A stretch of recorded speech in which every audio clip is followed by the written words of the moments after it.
Ever felt that strange sensation of living a life that isn't entirely yours? Like there's a version of you hidden beneath all the masks you wear, all the expectations you carry, all the roles you play daily? You wake up, go to work, talk to people, smile when you need to, say what they expect to hear, but deep down, way down deep, there's an unease that won't let you be. It's as if you're constantly playing a character, and the real person, the one you truly are, is trapped somewhere inaccessible inside you. Maybe you feel it when you're alone, in those rare moments of silence, when there's no one else to impress, no performance to maintain. That's when the question comes, whispering softly but insistently, "Who am I really when no one is looking?" And the worst part is, you're not sure of the answer. You've built so many layers of protection, so many defenses, so much control over how others see you, that you've lost touch with your own essence. And that hurts. It hurts in a quiet, constant way, like a wound that never fully closes. You look at other people, and it seems like they know who they are, that they have clarity, authenticity, a genuine connection to their own nature, while you feel fragmented, lost, disconnected from yourself. Today, through a simple yet profound choice, you're going to start recognizing who you truly are inside, beyond all the masks and defenses you've built throughout your life. There are moments when a single image, a single symbol, can cut through all the layers of consciousness and touch directly on what Freud called the unconscious. The serpent is one of those ancient symbols laden with meanings that transcend cultures and eras, connected to the most primal and true parts of the human psyche. At this very moment, you're about to make a choice that doesn't depend on logic, analysis, or reasoning. Before you are four different serpents, each representing a distinct way of being, of existing, of processing the world and relating to yourself. Don't try to figure out which one is right or wrong. Don't look for superficial meanings. Just observe. Allow your eyes to rest on each one. Feel which one sparks something in you, an inexplicable resonance, a silent recognition. This attraction doesn't come from your conscious mind, that part of you that's always trying to control, analyze, and decide rationally. It comes from a much deeper place, from a region of the psyche where your true desires, your hidden fears, your most authentic needs reside. The first serpent is coiled defensively, motionless, its eyes fixed and watchful, as if constantly on guard. The second serpent glides smoothly through the shadows, almost invisible, moving with a silent, mysterious grace. The third serpent is in the midst of shedding its skin, half its body still covered by the old layer, half already revealing new, vibrant colors. The fourth serpent is raised, exposed to the sun, displaying its intense colors without any attempt to hide. Take a deep breath. Don't think, just feel. Which of these serpents calls to you in a way you can't explain with words? If you chose the serpent coiled defensively, you are connected to one of the most complex psychic forces of the human unconscious, the one Freud identified as the ultimate defense mechanism. You are someone who learned, very early in life, that the world can be dangerous, that people can hurt you, that opening your heart completely is a risk you can't afford to take. And so you did what every child does when they feel threatened. You protected yourself. But the protection you built wasn't just physical or emotional. It became part of your identity, the way you relate to everything and everyone. You developed what Freud would call a reaction formation, a psychic structure where the fear of vulnerability transformed into constant hypervigilance. You are always watching, analyzing, measuring every word you speak, every gesture you make, anticipating dangers that often don't even exist. This coiled serpent represents your defensive ego, that part of you that's constantly in survival mode, even when there's no real threat. And here's the profound truth you need to hear. This defense was necessary at some point. It protected you when you were vulnerable, when you didn't have the resources to handle pain or rejection. But now, this same protection is trapping you. You've become so good at defending yourself that you've forgotten how to open up. So skilled at keeping people at a safe distance that you've lost the capacity to experience true intimacy. In your relationships, you're that person who always keeps a card up their sleeve, who never fully gives themselves away, who keeps a part of themselves secret. And people feel it. They sense an invisible barrier, a part of you that remains inaccessible no matter how hard they try to get close. This creates a painful pattern where you desire connection but simultaneously sabotage it, where you long to be known but build walls that prevent people from truly seeing you. Freud would say you're caught in a conflict between the pleasure principle, which seeks connection and love, and the reality principle, which constantly reminds you of the risks involved in getting close to someone. The problem is, your reality principle is distorted by past experiences, operating with outdated information about the actual level of danger in the present. You are likely incredibly loyal to the people who manage to penetrate your defenses. When someone finally earns your trust, you become devoted, protective, intensely connected. But getting to that point is an arduous journey, and many people give up halfway, interpreting your caution as coldness or disinterest. The truth is, you feel deeply, perhaps even more intensely, than those who open up easily, but you've learned to keep those feelings locked inside, where no one can use them against you. The psychic work you need to do involves distinguishing between healthy protection and defensive isolation. Not all closeness is a threat. Not all vulnerability results in pain. There's a difference between being careful and being closed off, between discernment and hypervigilance. Can you identify the moments when your defense is serving you versus the moments when it's preventing you from living fully? Can you recognize when you're reacting to a real danger versus when you're reacting to the ghost of old wounds? This coiled serpent also represents a deep wisdom you carry. You know things about human nature that more naive people will never learn. You perceive nuances, pick up subtle cues, understand hidden motivations. That's your gift. But when this gift turns into cynicism, when you start seeing threats where there's only genuine curiosity, when your protection becomes a prison, then you lose more than you gain. But not everyone processes their experiences through active protection and constant vigilance. If you've chosen the serpent that glides smoothly between the shadows, moving with silent, almost invisible grace, you're connected to a completely different aspect of the unconscious, a way of being in the world that Freud would associate with what he called repression and sublimation. You're someone who's learned to exist without taking up too much space, to move through life discreetly, almost imperceptibly, not because you're weak or insecure, but because you've developed a sophisticated ability to navigate the world without making waves, without drawing attention to yourself, without directly clashing with the forces around you. This is an incredibly intelligent survival strategy, a way to preserve your energy and maintain your integrity in environments that aren't entirely safe or welcoming. Freud would describe you as someone who operates primarily through the adaptive ego, that part of the psyche that mediates between internal desires and external demands, between who you want to be and who you need to be to function in the world. You've developed an almost artistic capacity to read environments, to sense the emotional temperature of a room, to know exactly how much of yourself to reveal and how much to keep hidden. This makes you incredibly socially adept, capable of moving between different groups, adapting to various situations, surviving and even thriving in contexts that would leave other people completely lost. People often describe you as mysterious, intriguing, someone difficult to know fully. And that's not accidental.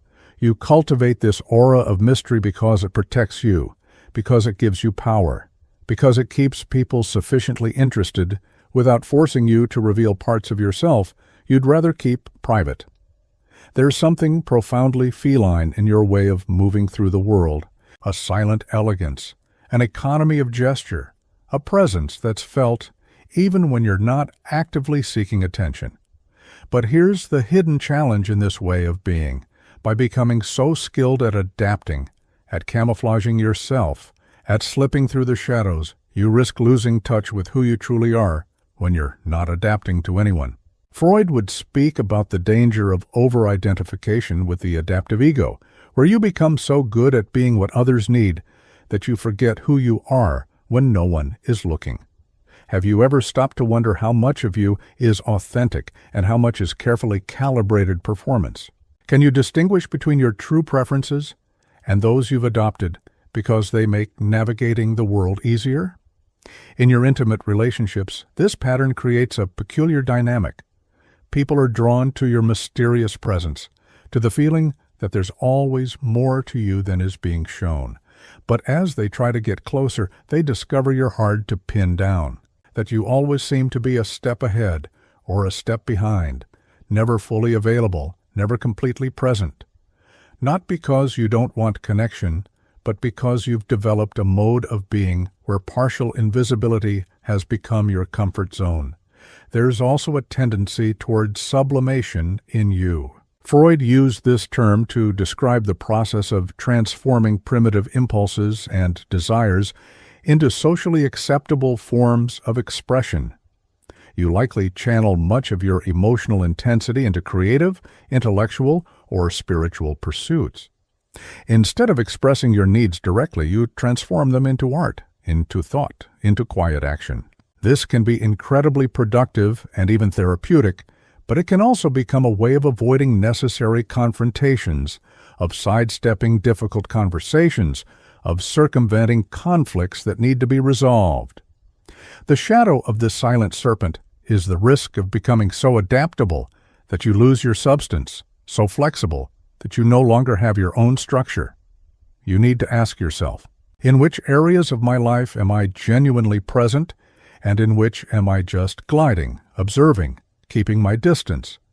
Where do I choose invisibility out of strategy, and where do I hide out of fear of being seen for who I truly am?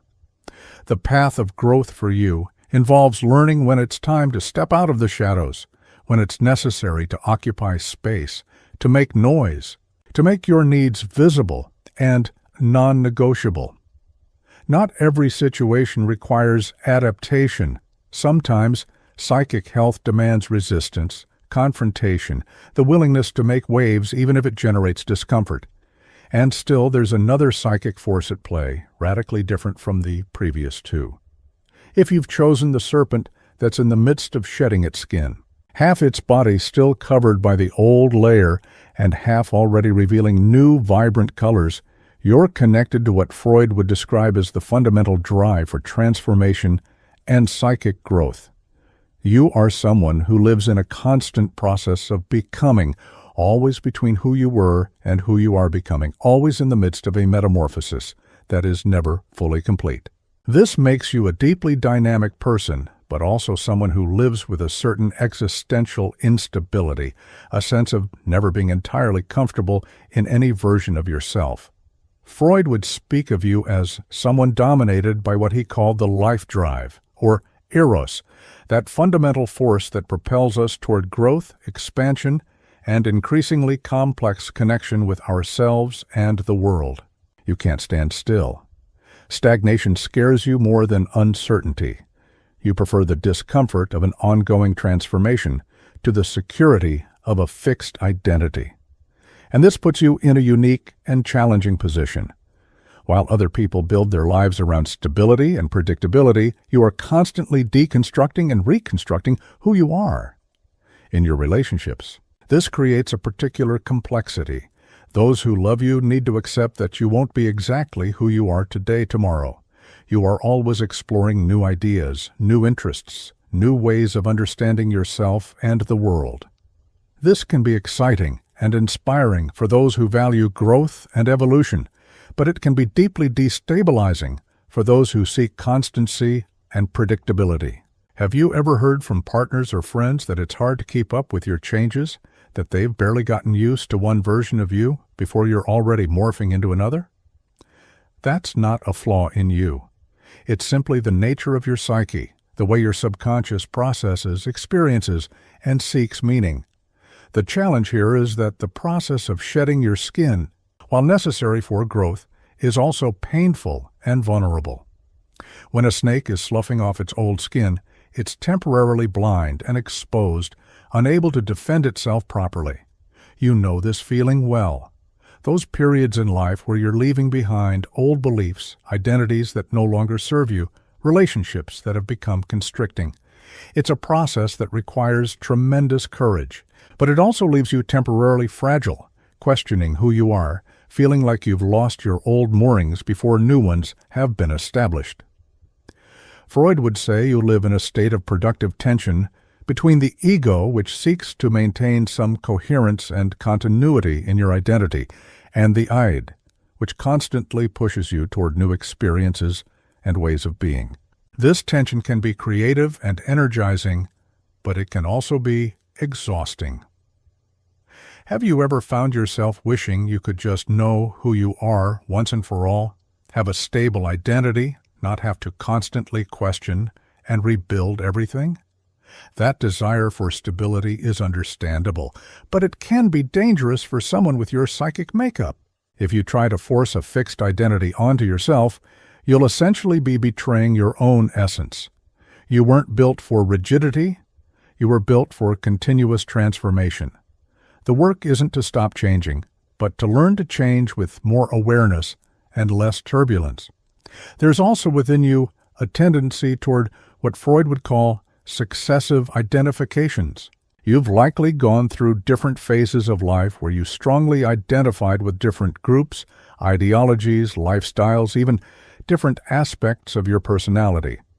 Each of those identifications was real and important at the time, but none of them captured the full you. You're like a kaleidoscope, always forming new patterns from the same fundamental elements. The shadow of this transforming snake is the risk of using constant change as an escape. Are you genuinely growing, or are you running from something? Does all this metamorphosis represent authentic evolution, or a sophisticated way to avoid commitment, depth, the hard work of truly knowing yourself? These are questions you need to ask yourself with brutal honesty. Not all change is growth. Sometimes the deepest transformation comes from staying with something uncomfortable long enough to truly understand it, rather than moving on to the next thing. You need to learn to distinguish between the productive restlessness that signals genuine need for change and the restlessness that is simply fear of intimacy with yourself. To understand this contrast, we need to look at the fourth and final psychic manifestation revealed in this test. If you chose the snake standing tall, exposed to the sun, displaying its intense colors without any attempt to hide, you are connected to what Freud would describe as the purest, least mediated expression of the Aya, that primal region of the psyche where our most fundamental desires, impulses, and needs reside. You are someone who lives with an intensity that scares many people. You don't pretend, you don't hide, you don't soften who you are to make others more comfortable. When you enter a room, your presence is felt. When you speak, people listen. When you love with everything. When you hate without mincing words. There is nothing moderate or contained about you. You are pure life force, unfiltered energy, unapologetic existence. To Freud, you would represent civilization's perpetual challenge. How to integrate such powerful, direct impulses into a society that values control, moderation, and conformity. You've likely felt misunderstood, judged as over-the-top, too intense, dramatic, difficult. People accuse you of being overbearing, of taking up too much space, of not knowing when to back down, and perhaps there are times when those accusations hold some truth. But the deeper question is, should you really dim your light so others feel more comfortable in the dark? Should you repress your vitality because it exposes the dormancy of others? This snake in the sun represents what happens when someone refuses to live by the collective superego, that internalized voice constantly telling us to be smaller, quieter, more palatable. You've rejected that voice. You've decided, on some deep level, that you'd rather be authentic and rejected than fake and accepted. This takes phenomenal courage, but it also creates significant complications. In your relationships, you likely experience extremes. People either love you intensely or avoid you completely. There's rarely a middle ground. Those who can handle your intensity find you to be incredibly loyal, generous, passionate. You give yourself over completely when you love. No holding back, no calculation, no games. But those who feel threatened by your strength often try to control you, diminish you, make you feel guilty for your own vitality. And here's the psychic danger you face. In response to constant attempts to tame you, you can develop what Freud would call an inverted reactive formation, where you become even more exaggerated, more demonstrative, more impossible to ignore. Not because it's genuine, but as a form of resistance, a refusal to be silenced. You need to honestly examine, when is your intensity authentic expression, and when is it defensive performance? When are you genuinely yourself, and when are you an amplified version of yourself to prove a point? There is also a complex relationship with vulnerability within you, because while you are extremely visible, extremely present, extremely exposed in many ways, there may be parts of you that remain carefully guarded. You show your bright colors, your strength, your power. But what about your hurts, your insecurities, the moments when you don't feel invincible? Freud would say that even those who seem to live completely without defenses often have their own forms of protection, just different from others. Your extreme visibility can, paradoxically, be a way of controlling how you are seen. By taking up so much space, by being so intense, you ensure people see you the way you choose to present yourself, preventing them from looking deeper, from seeing the parts of you that aren't as powerful or secure. The challenge of your psychic path isn't learning to shine brighter. You already know how to do that. The challenge is learning when to dial back your intensity, not out of submission to external judgment, but out of genuine compassion and connection. Not every situation calls for your full force. Sometimes true strength lies in restraint, in the space you leave for others to shine, too, in your ability to be intense without being overbearing.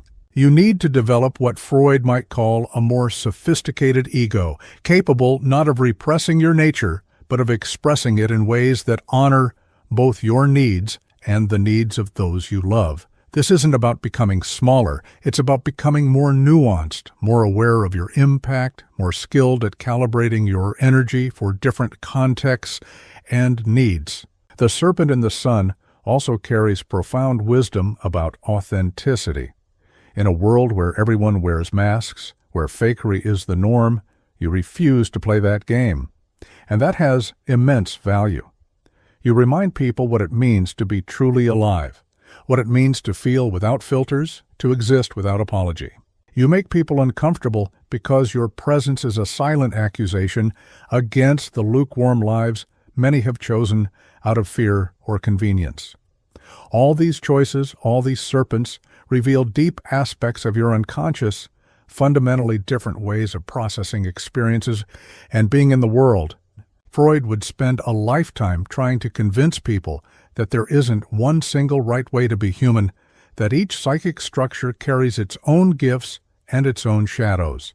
The defensive serpent teaches about protection and discernment, but needs to learn about openness and trust. The shadow serpent teaches about adaptability and subtlety, but needs to learn about presence and authenticity. The transforming serpent teaches about growth and courage, but needs to learn about continuity and depth. The serpent in the sun teaches about vitality and authenticity, but needs to learn about nuance and restraint. None of these ways of being are superior or inferior. Each represents a different solution to the fundamental challenge of existing as a conscious human being in a complex and often contradictory world. The psychic work Freud proposed wasn't about becoming an idealized, uniform version of human, but about integrating the different parts of ourselves, understanding our defenses without being completely controlled by them, recognizing our patterns without being trapped by them. And here's the deepest truth this quiz can reveal. You are not just the serpent you chose. You carry within you aspects of all of them. The choice you made shows which energy is most dominant in you right now, which aspect of your unconscious is seeking attention, which part of your psyche needs to be recognized and integrated. But you are far more complex than any single category can capture. Remember the pain we mentioned at the beginning? That feeling of living a life that isn't fully yours, of wearing masks, of being disconnected from who you truly are. The path back to yourself lies precisely in this kind of deep self-knowledge. When you understand the unconscious mechanisms governing your behavior, when you recognize your defenses for what they are, when you grasp why you relate to the world the way you do, you begin to have choice. Before that, you're just automatically reacting to long-established patterns, compulsively repeating the same dynamics without even realizing it. Freud believed the unconscious becomes conscious through the word, through narrative, through giving name and form to the psychic processes that silently govern us. This quiz is just a starting point, a gateway to deeper conversations you need to have with yourself. What other choices do you make that reveal similar patterns? How does this way of being in the world show up in your relationships, your work, your creative life, your spirituality? Where does it serve you well, and where does it limit you? The psychic integration Freud proposed doesn't happen overnight. It's a lifelong endeavor, a continuous process of discovery and rediscovery, of confronting uncomfortable truths and celebrating unknown strengths. But every step on this journey brings you closer to a more authentic, more conscious existence, more aligned with who you truly are when all the masks fall away. Now tell me, which serpent called to you? Which of these psychic energies did you recognize in yourself? Leave your comment below sharing your choice. And if you feel inclined, share a bit about how this analysis resonated with your life experience. And if this video helped you understand something about yourself that was hidden, if it brought some clarity to patterns you've been repeating without understanding, hit that like button so more people can access this kind of content. Subscribe to the channel and turn on notifications so you don't miss the next psychological quizzes that will continue this journey of deep self-awareness. Always remember, knowing yourself isn't an intellectual luxury or an interesting pastime. It's the most important thing you can do, because every area of your life, every relationship you build, every decision you make is filtered through your psychic structure. When you understand that structure, when you bring light to what was in the shadows, you stop being governed by invisible forces and start living a genuinely free and conscious life. That is the fundamental promise of Freudian psychoanalysis, and it's the promise this channel makes to you, to offer tools, insights, and pathways for you to become the most authentic and integrated person you are capable of being.